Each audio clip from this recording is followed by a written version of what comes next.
everyone, I'm the guy with no name. Before we get into my ranking, I'm trying to get to 350 subscribers as quickly as possible, and I'm actually super close and very appreciative of all the support I've gotten, but ultimately, really though, I'd like to get to 500 subscribers, and that'll be like partial monetization, let's call it, and then 1,000 subscribers is full monetization. And I love what I'm doing, and I want to do more of it, and I hope that you guys have enjoyed my content, or if this is your first time here, hope you enjoy this video and want to keep seeing more of it. You know, I try to get content to you guys once a week, my honest thoughts and opinions on current movies or TV shows, or I eventually want to dabble into video games. Obviously, I do ranking videos as well, which seem to be fairly popular. I probably need to do more of that.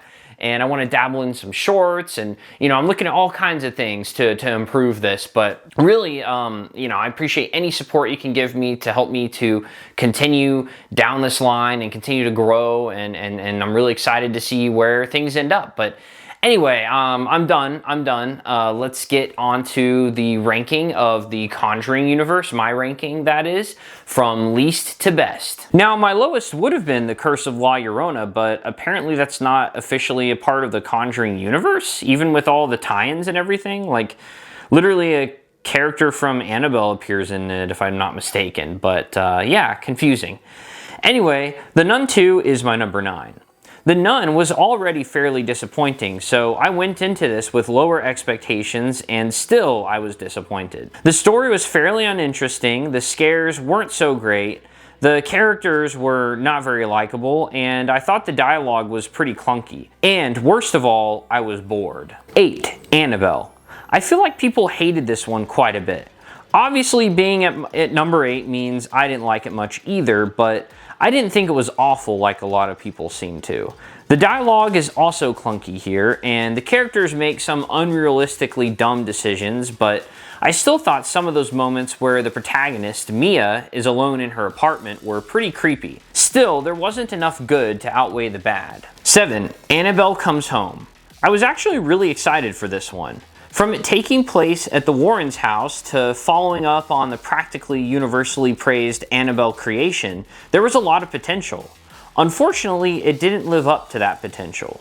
Instead, while there were some decently creepy moments, overall the story was too simple and I found myself bored. I assumed it was going to be a slow burn, but the payoff didn't justify it at all. I put this one above the original Annabelle because I think it has slightly less flaws overall. Number 6, The Nun. Like I said earlier, I was pretty disappointed with this one.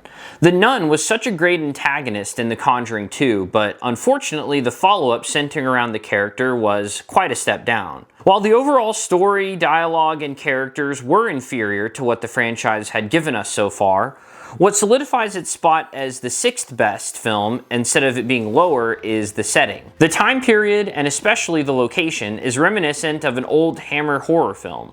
I really liked all the practical sets, and they do a good job making it feel isolating and remote. But, unlike the MacGuffin of the movie, the blood of Jesus, it wasn't enough to wash away all the flaws. 5th on the list, The Conjuring 3, The Devil Made Me Do It.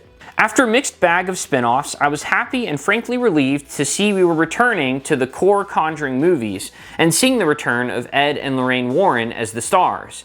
And on top of that, we were addressing their most famous case in real life. While the film starts off promising, it felt like it wasn't able to keep up with that quality.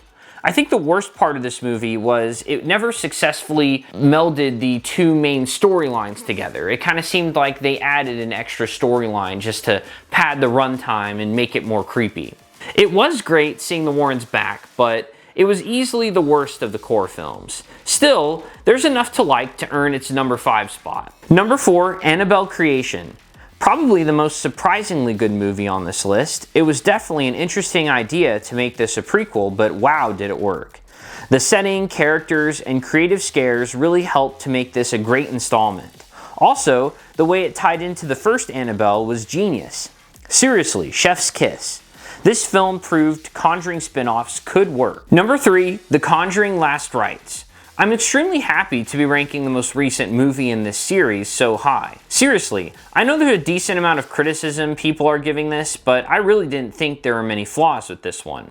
I enjoyed that this was a horror film, but also a story about family.